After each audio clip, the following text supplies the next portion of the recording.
The Constitution of India. Part 5. The Union.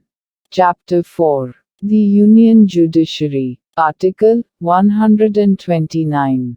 Supreme Court to be a court of record. The Supreme Court shall be a court of record, and shall have all the powers of such a court, including the power to punish for contempt of itself.